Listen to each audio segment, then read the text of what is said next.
காவியா, மாப்பிள்ளை எங்க? முகலாம் வாடினாப்புல இருக்கு. மாப்பிள்ளை எதுவும் சொன்னாரா? இல்லம்மா, அவரெல்லாம் எதுவும் சொல்லல. அவரு அப்பாட்ட நின்று பேசிக்கிட்டு இருக்காரு. நான் தான் வர்ற வழியில ஒரு குழந்தைய பார்த்தேன்ப்பா.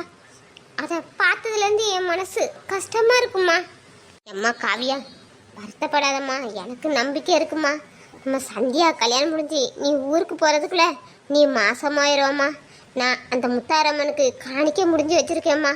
அந்த முத்தாரம்மை எப்படியாச்சும் எனக்கு ஒரு குழந்தை தந்துருவாங்கம்மா.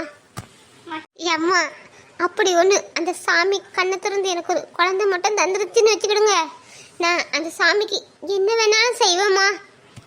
காவியா, உனக்கு ஒரு குழந்தை மட்டும் தந்துட்டுன்னு வச்சுக்கோ, அந்த சாமிக்கு நான் ஒரு நிமிஷம் பண்ணியிருக்கேம்மா. என்னம்மா, என்ன நிமிஷம்?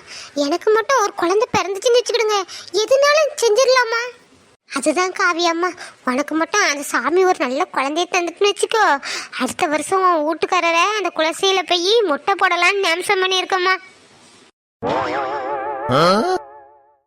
அம்மா, அவரு இந்த முடியதான் 10 நேரம் அழைப்பாருமா. அவருக்கு மொட்டை போட்டா அவர் மறுநேரம் எதமா அழைப்பாரு, அவரு ஷாக்காக மாட்டாரம்மா. மாமாவை சும்மாவே பார்க்க முடியல இந்த முடியோட. இதுல வேற அவருக்கு மொட்டையை போட்டுட்டாங்க, வெள்ளை மாதிரி இருப்பாங்க. காமெடி தான். வாயை மூடு கழுத, சாமி குத்தமாயிர போது. நம்ம என்ன சும்மாவா நிமிஷம் பண்ணியிருக்கோம்? நம்ம காவியாவுக்கு ஒரு குழந்தை வேணும்னா இந்த மாதிரி எல்லாம் நம்ம எடுத்து தான் ஆகணும். இதெல்லாம் விளாட்டா பேசக்கூடாது. சாரி சாரி சாரி, எனக்கு மாமாவை அந்த கோலத்தில் நினைச்சா சிரிப்பு வந்துட்டுமா. சரிம்மா, எனக்கு ஒரு குழந்தை பிறந்துச்சுன்னா அவருக்கு கண்டிப்பா ஒட்டை போட்டுடலாம்.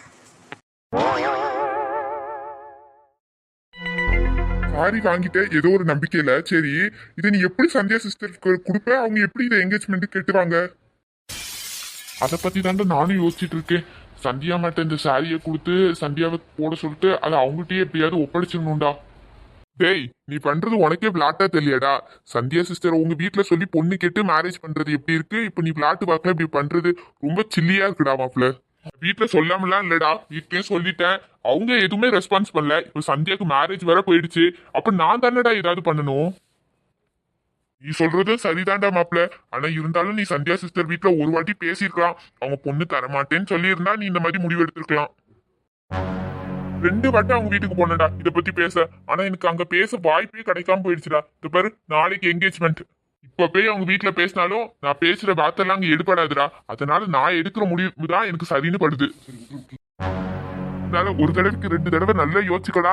நான் உன் ஃப்ரெண்டு, அந்த வகையில நான் உனக்கு எப்பவுமே ஃபுல் சப்போர்ட்டா இருப்பேன்டா. அது சரி, நீ எனக்கு சப்போர்ட்டாவும் இல்லை, சாத்துக்குடியாவும் இரு.